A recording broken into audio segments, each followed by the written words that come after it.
So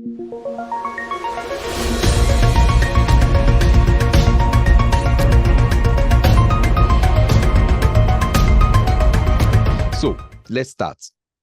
Before I even start asking any questions at all, and again, this is just me trying to set you up for success, as in what I think you need. So number one, how do you think a Salesforce partner consulting firm is set up? Do you know?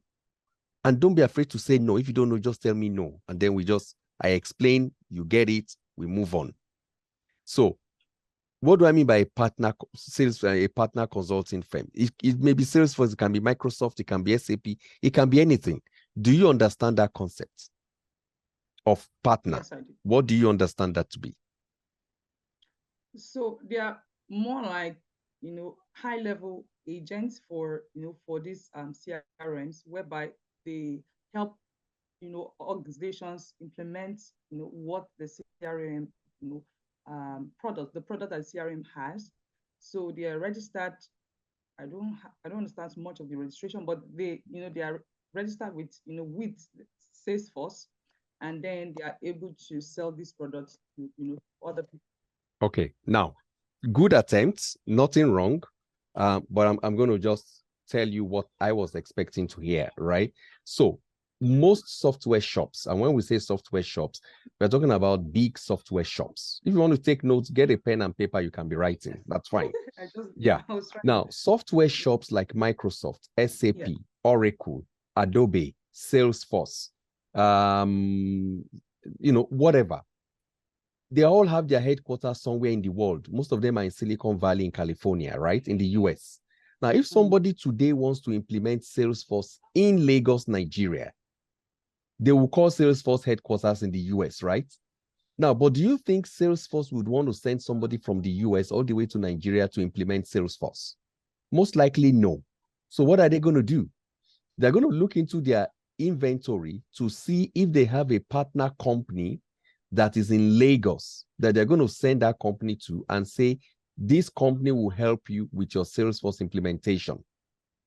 That's what Salesforce headquarters in the US is going to do. Now, the question is, how do you become a partner company and what are your core responsibilities? Again, I'm paraphrasing here, but as long as you understand, that's the first thing you need to, because most people go for interviews from Blackforce and they don't even understand because you are saying you are working in Manifest and Company, a Salesforce partner company, and then you are making it look like as if you are in one village in the middle of nowhere doing Salesforce under the tree. It doesn't work that way. You need to present yourself like you are currently working in a partner company and you are interviewing for a partner company. So you need to understand how it works.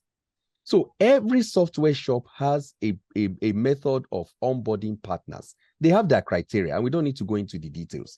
But basically, it's that. So as I am right now, I can open up a consulting firm and say, I want to be a Salesforce partner consulting firm. What does that mean? I'm going to go to Salesforce website. There's a place to apply. But basically, it's that you want to show that you have people in your organization with the expertise to implement and maintain that software. So when you look at a Baba Tokwe, for example, Baba Tokwe will put his name on Manifest and Company with all his experience. Sorry, sir. I'm not hearing you. You're on mute. Sorry, 1 second, sir. I'm trying to. My daughter has been calling. Okay. All right. Do that. Sorry, 1 second, sir.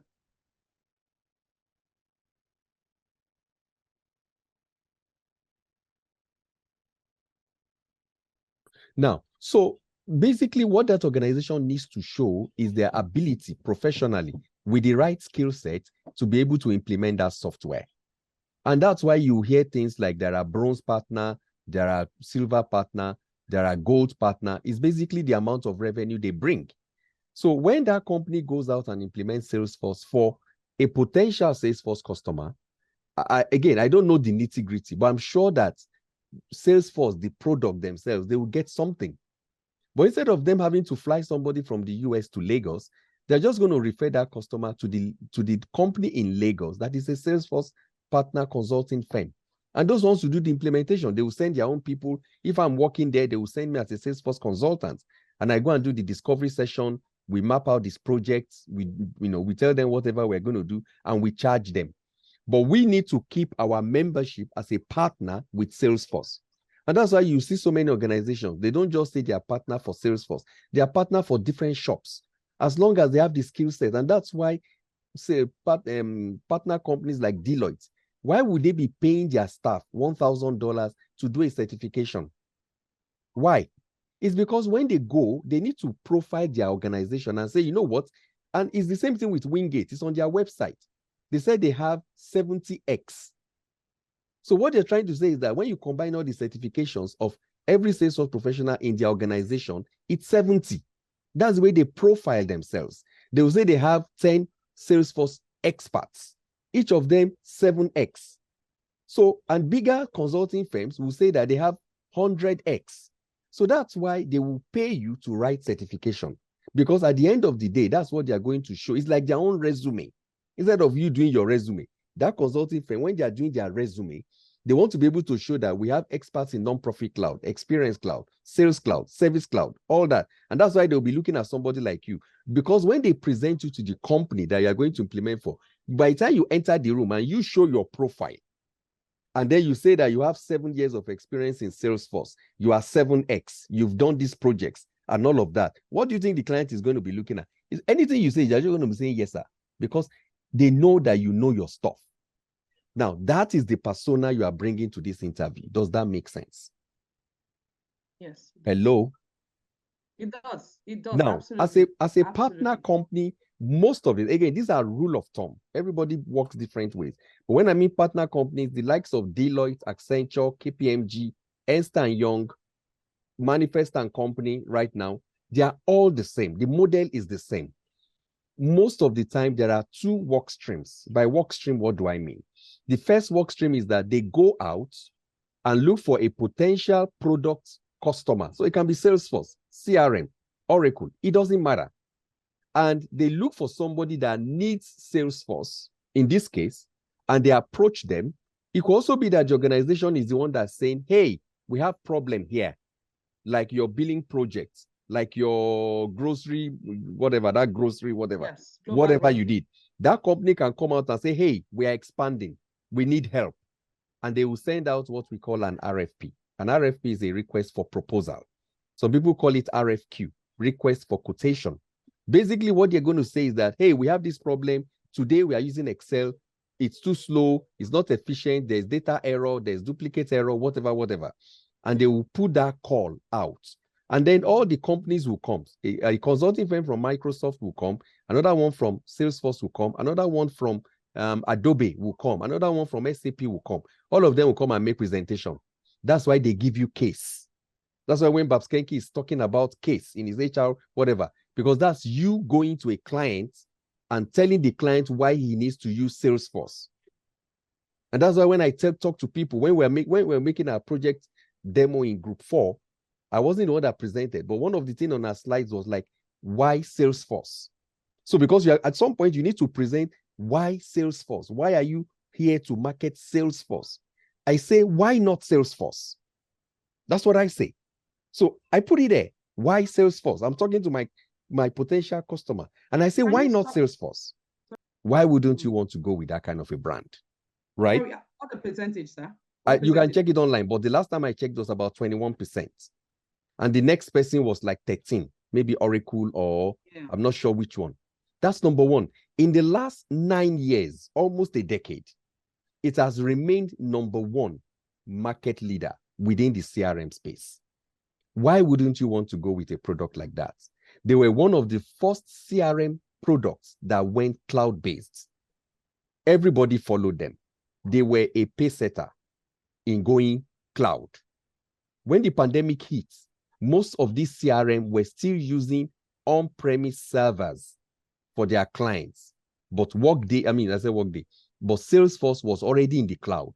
And so what Salesforce clients did not need to go into the office to turn on their servers for them to work. No, that's what we mean by cloud-based. As long as you have internet access, you have access to the application, right? And then you can now follow up with some of the things that you said, right? So let's take a deep breather there. Now, I was trying to talk about 2 main work streams of a consulting firm. One is getting new business. So that's where the consultant comes in, right? The consultant, the BA, they will send you you guys will go and talk to a potential customer and you go and pitch Salesforce. That's why you have people they call pre-sales engineer. It's just like even tell us, the telephone companies, the internet, the person that comes to knock on your door is not the technical person that is going to come install your internet, right? No, it's the salesperson that's coming to talk to you and tell you what are the benefits of using TELUS as your internet provider. So you have pre-sales people. They will go out and look for that business. Once they find somebody that is able to say, oh, I want to use Salesforce, I want to try it. Okay, go bring your experts to come talk to me. Then people like you, the consultants, the BA, the project lead, they will set you up in that shop, in your organization, and then you now do like a PowerPoint presentation. Again, you will know exactly what they need, right? So it's just like the case study we get from Blackforce. Based on that case study, that will be the RFP. And then you take that case study, they say that they're having issues with data. They're having issues with data integrity, data validation. They're having issues with customer service. People are not getting answered a lot. All that will be all the problems. And then you guys will go with a PowerPoint presentation to say, this is how Salesforce can solve your problem. Is that making sense? That is new implementation. Now, let's fast forward. You finish that implementation. What happens? Just like a lawyer, you're looking for retainership. You want to continue supporting that client after they go live. You just don't want to leave them. You finish, you go. If you go, somebody else is going to go to them and say, like a mechanic, I will help you fix your car when it has issues. No, you want to do that as that same consulting firm. So what do? You now have a set of people in what we call managed services. That's what it's called. Managed services. That's where they now hire Salesforce admin. So they can hire somebody like you who knows Salesforce, who is very good with administering the Salesforce instance. And then they will now say, okay, Eki, you will be the one managing the Salesforce implementation we did at company A. They will say, Michael, you will be the Salesforce admin managing the Salesforce installation we did at company B. Is that making sense? That is managed services. Just like the word is, you are managing the services that you implemented. And you find a lot of our people from Blackforce that they get in as a Salesforce admin in a company, but they are actually managing the Salesforce instance of another company. And that's okay. And that company themselves can hire you directly. There are instances where that company can tell the consulting firm and say, you know what, can we hire this person ourselves? And they will do an arrangement. They will just hire you, and you're no longer working for the consulting firm. You're now working for that company, whatever happens. Now, does everything I've said so far, does it make sense? In terms of, in your head, do you now understand when we say a consulting firm, a partner consulting firm of a software product, what they do and how they do it? Does that make sense? Absolutely. I'm not asking you to, I'm not going to ask you to repeat it. Yeah. Because No, of it time. does. It does. Fine. Because some people don't even know. I have an idea. So you just That's very good. but I have the sketch of that's very good. Now, you are going in for this role, which is called project lead. In fact, when I was reading the JD, I felt like I should apply for that kind of a job. That's what I do. As in, that's my bread and butter. You want to be able to come out and lead a project, knowing fully well what we want to achieve. So this is like you are putting on a PM hat. That's what this role is all about, even though you are seeing it from a BA perspective, and that's fine. So it's like a PM hat, but with BA accountabilities. Now, what does a PM do, right? A PM basically wants to administer a project and make sure that the project succeeds. A project literally falls on 3 legs. It's a 3-legged stool. Every project all over the world. There's quality, there's budget, and there's time. Budget goes with costs. Those 3 things, never forget it. Every project, the success metric is costs, time, and quality. Now, the project manager is usually interested mostly in time and cost, because at the end of the day, you don't want to blow your budget. At the end of the day, we can't be doing a project for 100 years. Nobody's going to sponsor you to do that. And then you often have somebody who is in charge of quality, the testers, the test lead, the QA lead, whatever.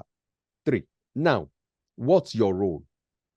And I'm gonna stop talking in a bit so that I'm gonna start asking you questions.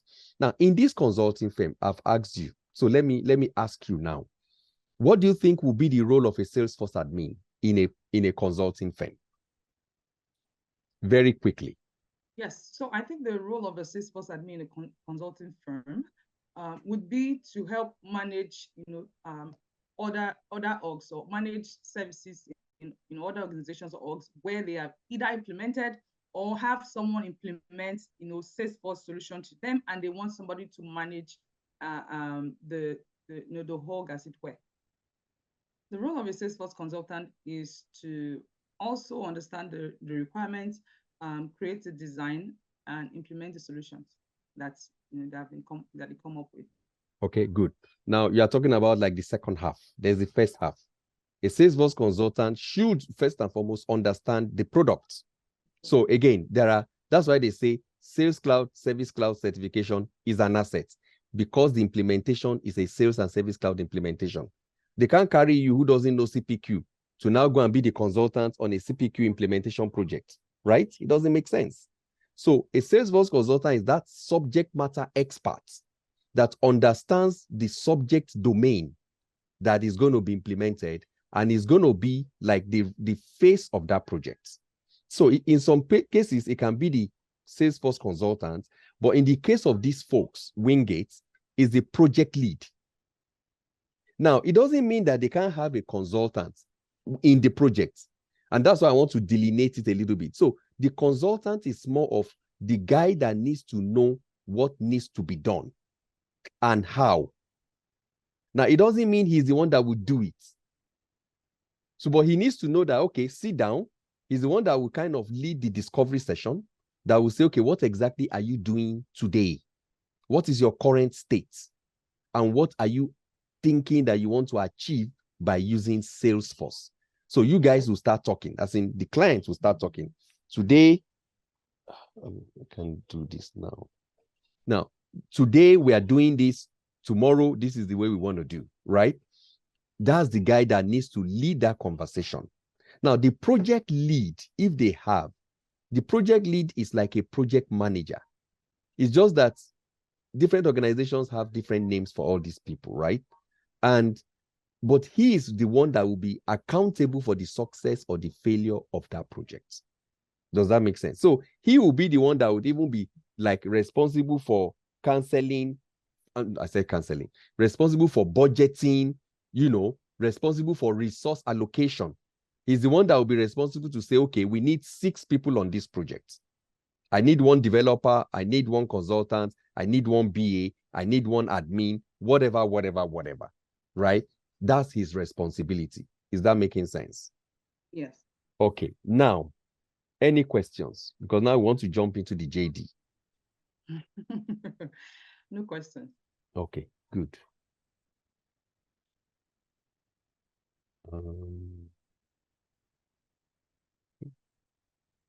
Now, okay, I'm not sharing my screen yet. Can you see my screen now? Can you see my screen? Okay, good. Yes, I can. So this is the JD, and I'm going to start asking questions now.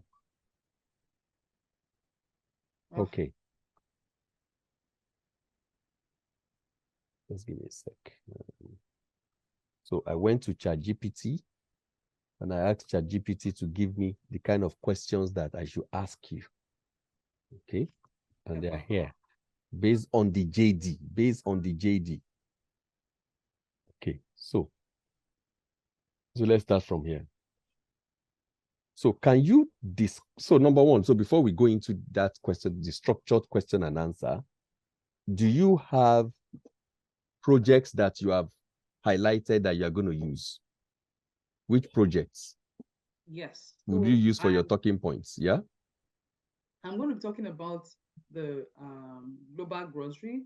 Yeah. I'm going to be talking about the implementation of Service Cloud, full implementation. So I'm going to be touching on a lot of the features, the entitlements, yeah, but that's one project. I need to get. I told you prepare for 3, so that's one. Yes. I'm okay. Another one. I'm going to be talking about another project where we implemented or revamped a sales process for another company. And, so you need to be able to. So when I'm asking this question, you need to be able to first, at least at this level, you need to be able to tell me what the project is. So project number one is Salesforce implementation for a global retail chain. That's the way you say it. You need to say it like as if it's bigger than it is. Yeah. You have to blow it up. So that's the name of the project, right? Because when I start asking you questions, you are going to start answering me by saying, oh, I was on this project, which was a Salesforce implementation, Sales Cloud, Service Cloud implementation for a global retail chain as they were expanding from being a regional retail chain to a national one and even international, depending whatever you want to say. Then number two, so the name of the project needs to be very distinct. You don't go blah, blah, blah. You need to have a name for that project, whatever you want to call it. Okay. And you have to use these words that would make it look like, you were like, 5 or 6 people on this project. Again, if you had the way to talk about it, you could say this was like 100. You could say, for example, this was a $250,000 project. Throw a number there. Don't throw something too random. But these are the kind of preparations that you need to do. And then you say your role on that project. So that's project one. What's the second one? That second one, you're struggling. You're saying revamped. What exactly is it? Where did you? So I'm asking you now, where did you do that project? Which one?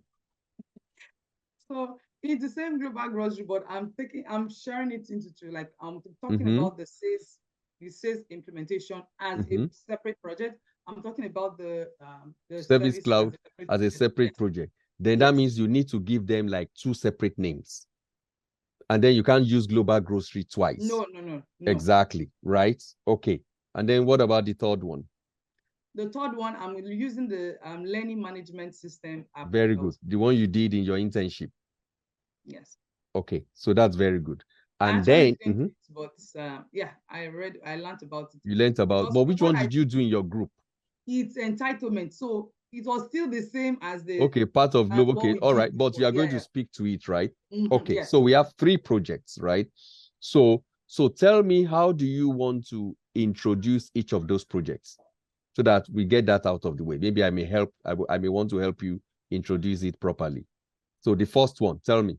So if I say, can you please tell me projects you've worked on, Salesforce projects you've worked on? Just please itemize them for me. Oh, absolutely. Thank you so much for this question. I have had the privilege of working on multiple projects, and some of the projects I've recently worked on. One of them is a global grocery chain that was looking to expand into new territories, and they were having issues with managing their clients. Their support agents were having a bit of an issue, so we implemented. My team and I, implemented Salesforce solutions for them to be able to meet these needs that that they were having. So we implemented. Stop there. So you're taking too long to get to your end game. So I want to assume what you're saying now, you want to end up in Service Cloud, right? Yes. So don't forget, I didn't ask you what you did. I just say, tell me the project, because I want to hear how you introduce the project. I want to hear before I start asking you. So, like you said, global retail chain, fine. They had issues with customer service agent. Now that they were expanding, like you said, because you're still going to use the expanding twice. But the first one, and I think you should start with the sales one, because it makes more sense. Since they were expanding, they needed a situation whereby they need to harmonize their sales process across regional territories. And then you can now go into territory management, but not here. That's all. So and we implemented Sales Cloud, full stop. That's the end. Right? Global retail chain, why and what? That's all. Then the second one, global retail chain, as a follow-up to that project that I just mentioned, or that project that I said I worked on, as a follow-up to the sales project, when they stabilized, they now called upon us again to come and implement Service Cloud in order to improve the customer experience in the organization. Full stop, right? And then the next one, you're talking about a learning management platform. It's a custom app that we implemented on Salesforce, because that one, get cloud, right? So it's a custom app. And you say that it was for a local institution in the Ontario area. You don't need to mention the name. So they approached us that they needed a custom app to help blah, blah, blah, full stop. Yeah. That's intro. Now, the next thing is you need to also be definitive about which role you played in each of those projects. So in this case now, especially because we are talking to Wingate, the issue of Salesforce admin, you need to talk about it in such a way that that's the kind of role you play when you are not on a project. So it will be like Jackie Walk. You need to paint yourself like you are mostly wearing the BA hat, the consultant hat. Don't say anything about project lead. Don't even go there. Because if you go there, they may start throwing questions that you may not be able to answer. So stay within BA and consultants. And you need to differentiate the two, right? And I'm going to ask you, I'm going to get your response. Then you now talk about admin. You need to look for small things. You say that, you know what, there was a time that they needed to automate how to name opportunities. And you had to write, a small flow to automate. You look for small things that will make it look like, okay, when you're not busy on projects, you can be supporting the managed services team. Does that make sense? Yeah. So that you are talking like as if you are in a proper office. You know what's going on.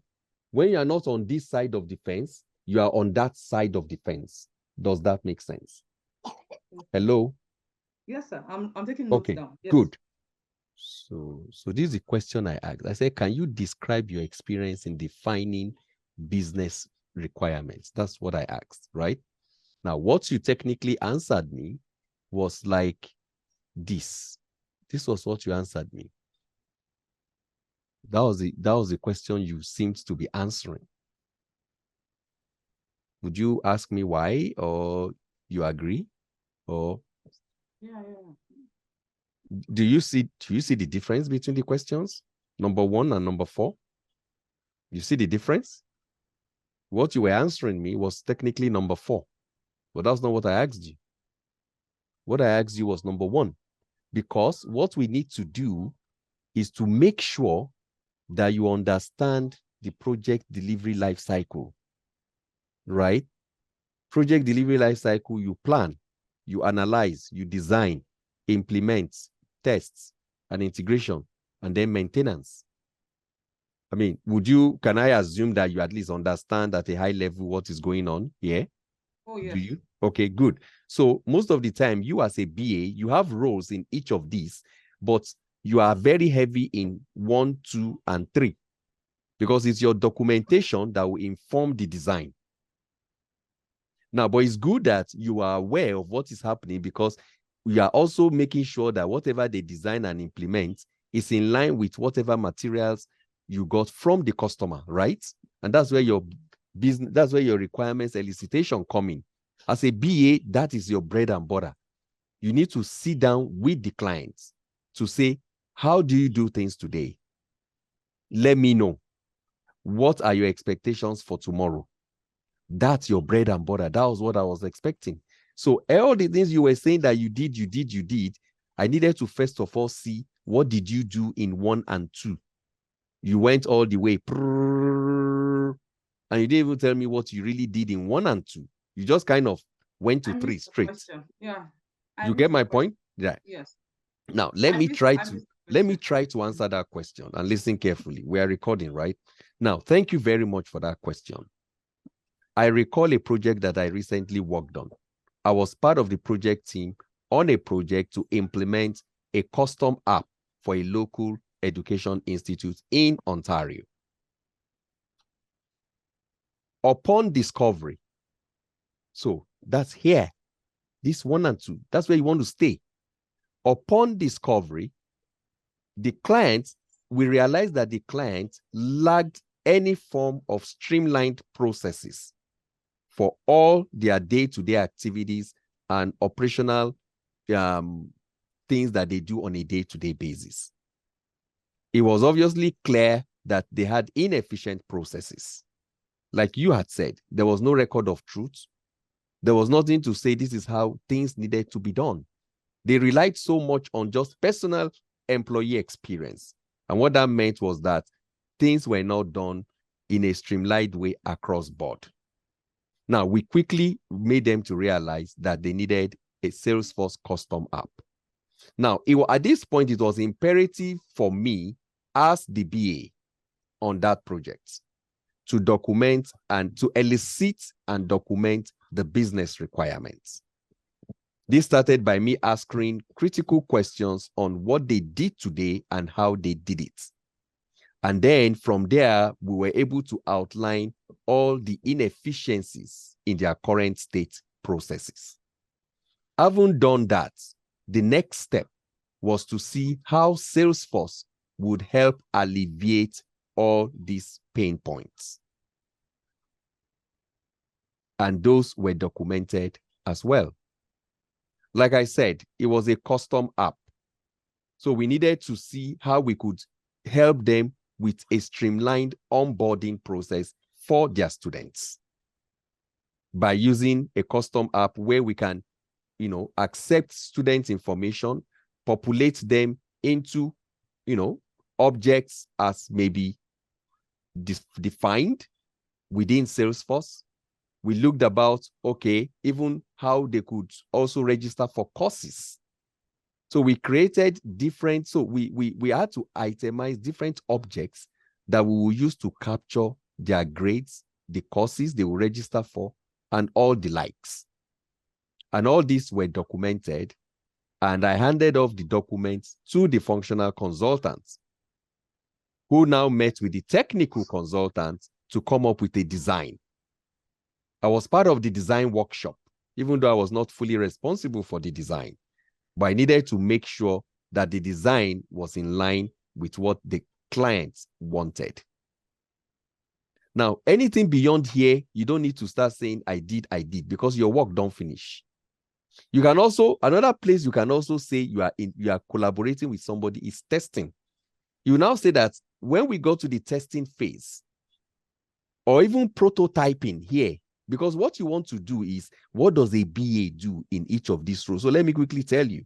So over here, you are doing discovery sessions as a BA. That's what you do. You are asking questions. You are writing things down. You are documenting. You are going back to get stakeholder buy-in to say, okay, this thing that you told me, I've documented it. Is it correct? If it's not correct, you go and update your documents. Then you come to design. When you come to design, the technical folks, design and implementation, they will be telling you, hey, Eki, is this what the client wants? They will say, this is not possible. And then you will say, why? And then you can go back to the client and say, you know what, this particular requirement that you want, is either maybe Salesforce cannot do it, but you don't even want to go there. You may say that we can't do it the way you are thinking, but there are alternatives. Then you want to now say, okay, can you come and show us a prototype? If, again, you are saying you are working in an agile methodology framework. So what's your sprint like? You can start throwing words like saying that, and when the project commenced, we were working using agile, and our sprint cadence was 2 weeks. So what that meant was that every 2 weeks, you were going through this cycle.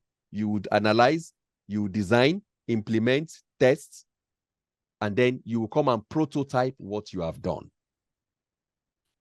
And you are saying that I collaborate with the functional consultant, I collaborate with the tester to make sure that, I supported them in writing the test cases, just to make sure that they were in line with the business requirement. Everything you are doing as a BA, you must always end up with the business requirements.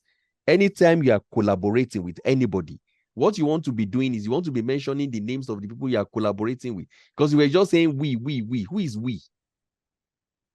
Don't forget, you want to make this look like when you come to your house. If I say, how is your family? You can say we are doing fine. But if we are really good friends, what are you going to say? You are going to say your daughter, Irene, is doing fine. Your son, John, is doing. You will tell me their names because you live in the same house, don't you? Will you just be saying we? No.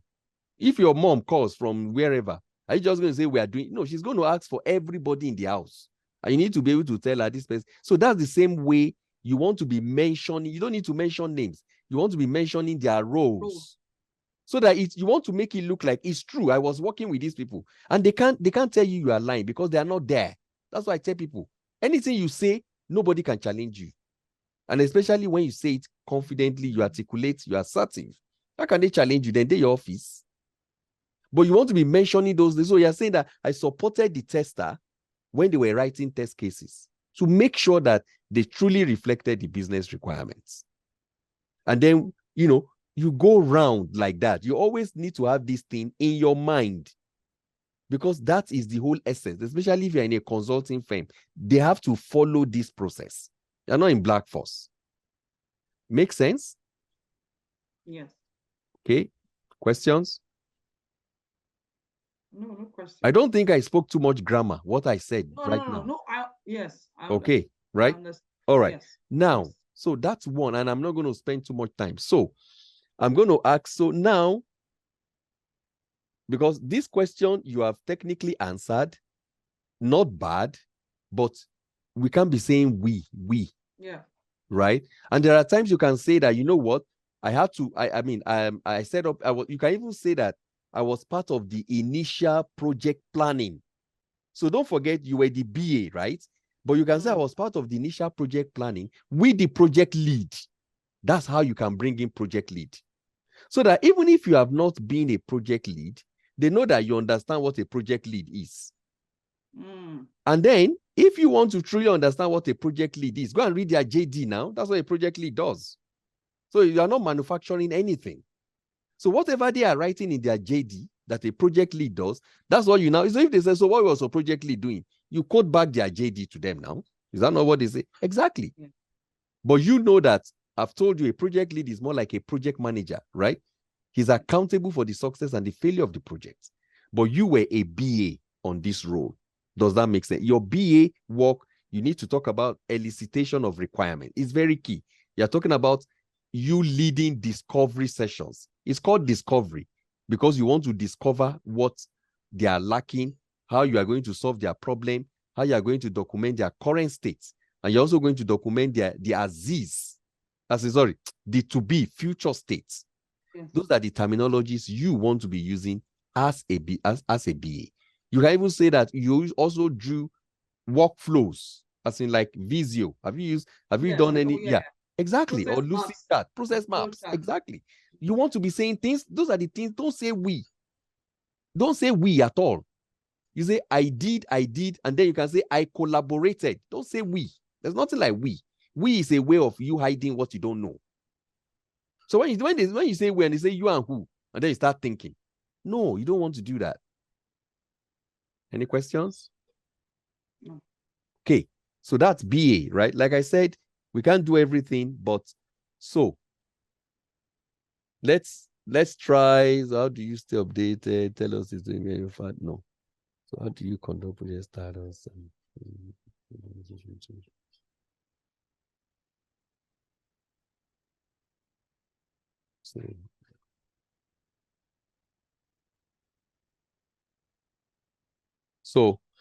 So this again is the kind of question that you answered. So when they say, can you share an example of how you manage a team to configure a client Salesforce environment and implement? So that's the kind of question. And then when you say what's the final result? So you said all of those. You didn't, although I didn't let you finish, but towards the end, you need to now say that. And then we planned the go live. Go live, you have to plan. You were trying to go into release management, if I'm not wrong. We planned how we'll do the release to production. Even though I was not, so you want to be saying things like, I was not directly responsible, but, I was part of the process. We had a release manager that worked with the developer and the technical consultants. I was just there to ensure that, the release process was being followed. So you are just like a policeman. Once you leave this piece, this part, after here, you are more like a policeman. Either you are ensuring things are done properly or any way you can help. That's what you are doing. But you need to be able to speak to them so that they know that you are actually working in an environment that uses this methodology. And every software shop uses this methodology in one shape or form. Yes. Okay. Now, let's see another question I can ask you. Sorry, sir. Yes, please. I wanted to say that the maintainers, a lot of times they always want the BA to handle the training, the That's SOP. very good. So that's another thing you can speak to.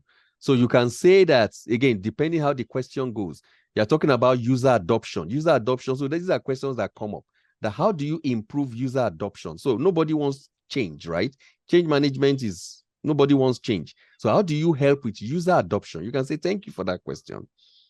That, in a bid to improve user adoption, I worked on training manuals.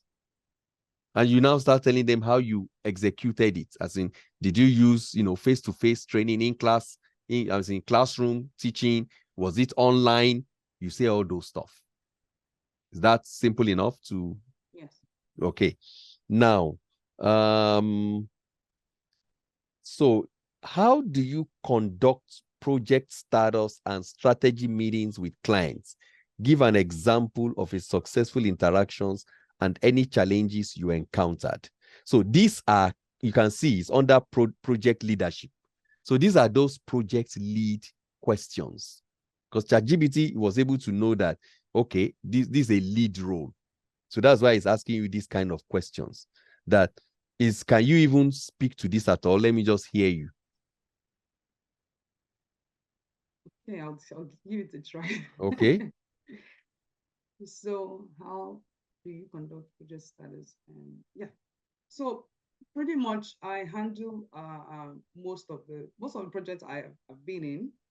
They are more agile, even though I've done waterfall projects before, but most of the projects are agile. So, and during the agile projects, So sorry, just give me a sec to do something very quickly. Yeah.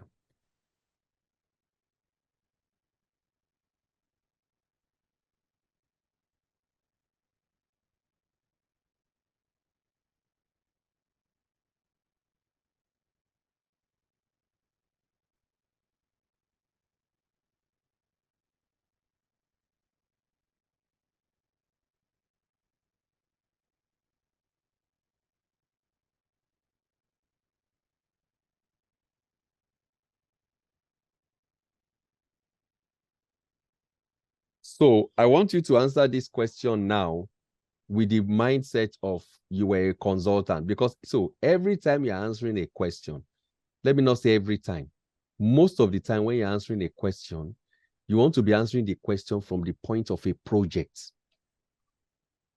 Because this is a consulting firm, everything is projects. Okay? So you want to be saying, oh, thank you for that question. This brings to mind another project I was part of. And in this project, I was a functional consultant. Right? And then this is the kind of question that would help you being a consultant. But what you don't want to do is you don't want to oversell, right? You are not me. You don't want to oversell, because if they now start asking follow-up questions, if you go and say, oh, I was your guy at the top, and then they now start asking you Oga question, you are still doing like a apprentice, then they will know that this person doesn't know what he's saying. So all you want to do is you remain who you are, but you just want to blow it up a little bit. You don't want to overblow it so that they don't start asking you things that you won't know. So I'm just saying that this is a question that you need to answer in the context of you being a consultant. And you make it like as if, you were part of a team, or you led a team as a consultant. I had a developer working with me. I had a BA. So now you are not the BA. You had a BA working with you. You had an admin that was helping you with some other stuff, and you went to the client. That's what we're going to be saying here. So let me hear you. All right. So thank you so much for this question. So this actually brings to mind one project I was part of. So I was an implementation. I was a functional consultant, in this project, and one of the strategy of project statistics. You always have to mention your projects. They don't know. You always have to mention your projects. The project, why you are doing it, and then you go in. So when you said you met, yes. You talked about scope creep, yes. It needs to be documented. The BA had to document this new functionality or this added scope. The change log. Yeah. Yeah. So it has to be documented. Then you said you met. When you met, who approved the change? You missed that part. You have to take it up the food chain.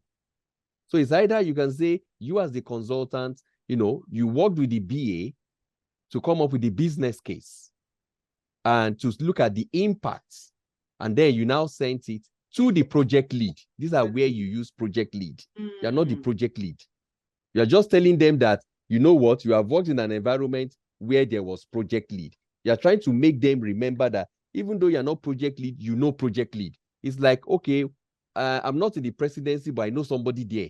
The gate man is my friend, my father's friend. What will you be saying anytime you want to go there? The gate man is my father's friend. That's what you'll be saying. That's what you're saying about the project lead. So you took it up. It needs to be approved. It's a change. Yeah. Or you say change request. That's so you have to prepare a change request, a project change request, PCR. And you submitted it to the leadership or senior management for approval. And it was approved. Immediately it was approved.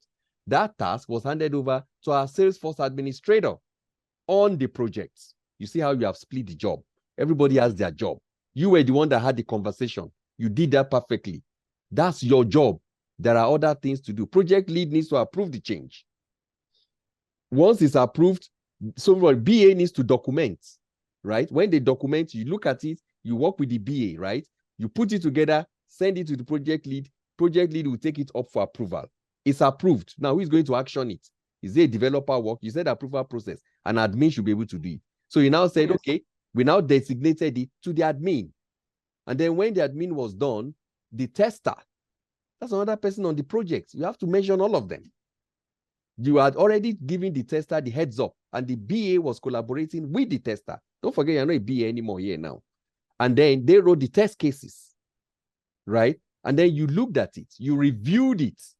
You can even go back to the clients and say, we went back to the client to review the test cases to make sure that they were in line with the business requirements. Yes.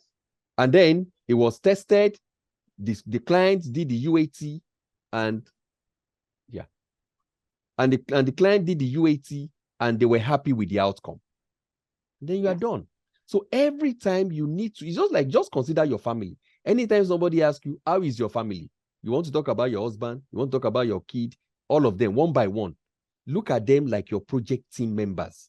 You know their names. You can't just be saying, hey, we are fine. So somebody asks, okay, so how's your husband? Then you say, my husband is fine. So how is your daughter? So if they don't ask, you won't tell them. Nobody does that, right? Yes.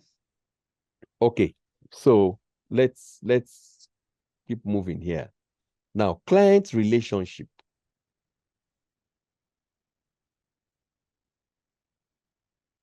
So,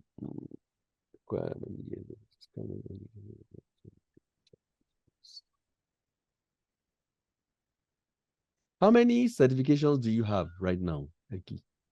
4. So, Service Cloud Admin, Sales Cloud, Admin, App Builder. No, BA and Platform App Builder. Okay, good. All right. So have you previously worked with a Salesforce partner or been involved in medium to large Salesforce projects? Can you share your experience? So that's why I took my time, right? So now you are currently working in a Salesforce partner. I didn't look at your resume. What was that looking like? I said, so just give me a sec.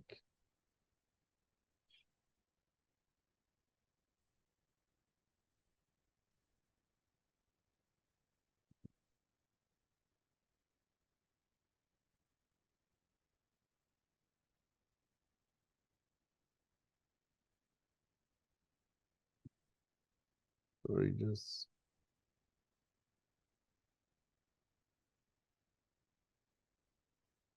I want to pull up your resume just to see what. So I don't want you to be blindsided with what is in your resume. So let me take a quick look. because that's what they would have in their hands, right? Exactly.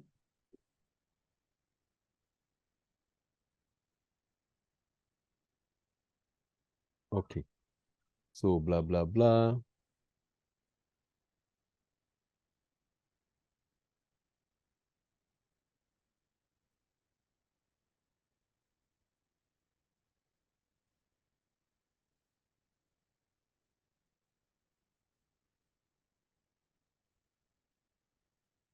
Okay.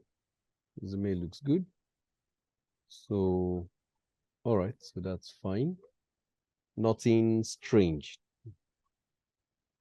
Now, if they say something like this, how would you answer?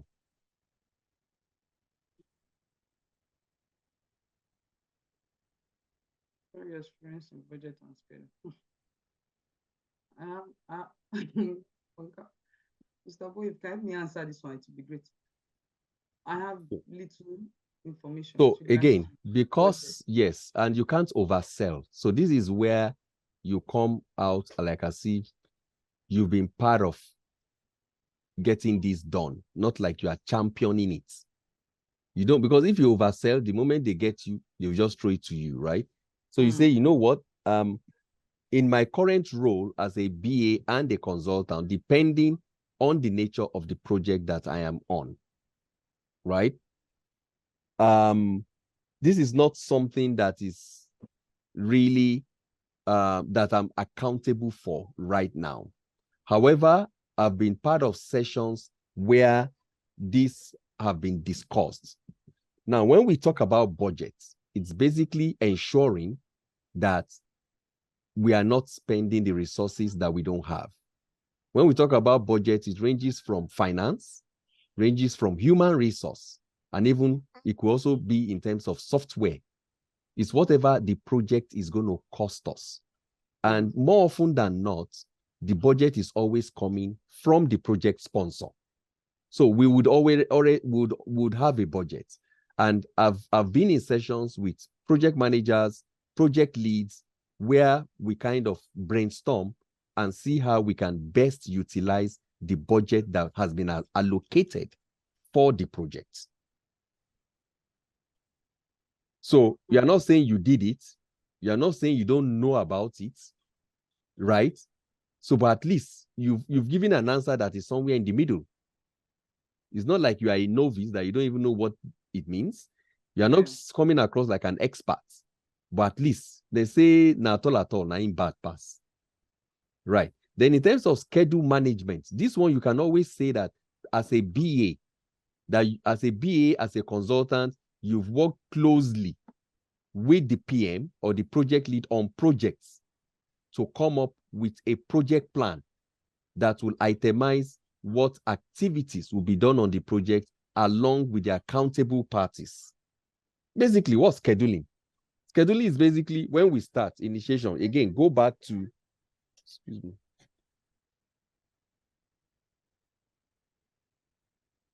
See how people are calling me. I just tired. This is my life. Yes, now. Lost my train of thought.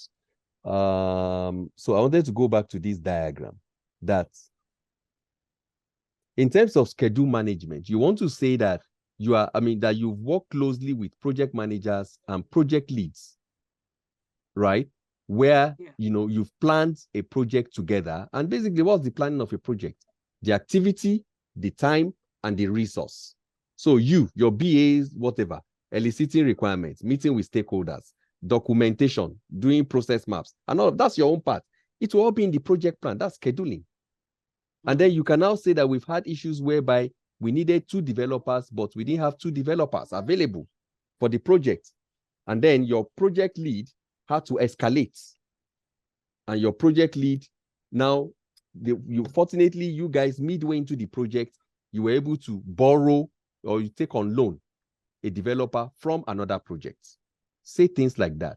Always use the roles. Always use the roles. Even if you mean go and write down all the roles. Functional consultant, technical consultant, developer, admin. Yeah. It doesn't just always come. It has to come. It has it to has come. to come. I'll practice. I will Yeah, practice. it has to come. Okay, so let's start wrapping this up now. Okay. Now, let's just look at questions here, and you tell me something that is so when I saw this one, I felt like, so this one I will just give definitions. So they say, do you have experience in sales activities related to Salesforce? Remember those pre-sales people that I told you about? Yes. You can say that, yes, I've been part of a team that went to do pre-sales to potential clients, that I'm usually part of teams that go to do pre-sales or that respond to RFPs of potential Salesforce clients. It's not all of them you guys will win, right? You go, some of them you don't win, they go with Microsoft. You do another one, they go with SAP. You do, but you can say that you can even, just light up. Yeah, I've been part of teams that go to pitch Salesforce to potential clients. Some of them we win, some of them we don't win, but it's for me, it's always a learning experience, right? And you just, say a few, don't talk too much. Then, such as the saying, creating demos. So again, this is where you also say you've been part of a team where, we created a demo. I was part of doing the PowerPoint presentation to try to look at what exactly does the client want. It's finished.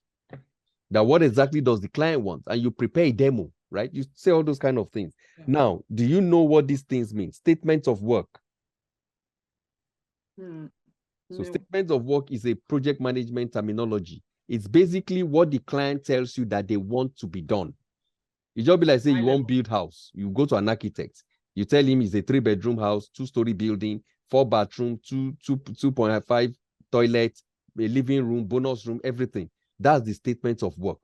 That's where everything we agree to be done, that's where it's going to be documented. Most of the time, you get it from the client. But you as the consulting firm, you finesse it. Because they don't know Salesforce, right? They will just tell you they need data validation, data integrity. They want to load data from legacy to what they say. You now have to come back and write it in Salesforce language and then take it back to them, explain it, and say, does this accurately reflect what you want? When they say yes, that's the statement of work. That's like the PDF Babatope sent to you in Blackforce. When they say global grocery, they want this, they want that. That document, that's the statement of work. Does it make sense? Oh, so yes. We called it the BRD. It's not BRD. No, it's not BRD. The BA writes the BRD. So you can call it BRD because you are in Blackforce. But in the workplace, that work, that means that this is what we are going to do for you. This is what we are going to deliver. We're going to implement a new sales process. We are going to do an approval process. We are going to do a flow for XYZ. That's the statement of work. From that statement of work, you, the BA, you now start peeling back the onion. You now start saying, okay, well, this particular item is actually 4 or 5 requirements. You break it down. And then you will now say, okay, this is what Salesforce can do for you. But that original document that is just very high level, that's the statement of work. Hello? Hi. Yeah. Now, I've never heard about this. Rough order of magnitude, ROM. It's in the JD. I don't know what that, but you can Google it. Then work breakdown structure. So it's a rough order of magnitude estimates. Yes. So it's like estimation. So what you're saying is that how long will it take you to develop that approval process? Because at the end of the day, as part of the project lead role or project manager, we need to be able to say this project will take us 6 months. How are you going to know it will take 6 months? You need to check, okay, you BA, how long will it take you to do your work? You say you need 1 month. Okay, the design person, how long will it take you? Design and implementation, they need 3 months because they need to be doing back and forth, sprint. And then we now come to testing. Testing people say they need 4 weeks. So at the end of the day, this project is going to take us 8 months. So that's the rough order of magnitude of estimates. We just do estimates. How long will it take? We can fine tune it as we go along. Okay? All right.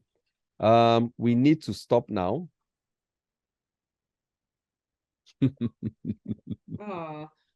Not a problem, but this work breakdown structure, I have an idea of what it is. Yeah, it's work breakdown. You just throw more light. Work breakdown structure is basically, it's like your project plan. That's where You have a high level, what you want to do, and then what makes up that high level. That you are breaking it down. That's basically what work breakdown structure is. So when you say approval process, what makes up the approval process? When you say you want to do a flow, what makes up the flow? When you say you want to do a data validation, what makes up the data validation? When you say you want to do an email template, what makes up the email templates? Yeah. If you say you want to do automation, alerts, quick text, macro, what makes up all those things? You break it down, right? Okay.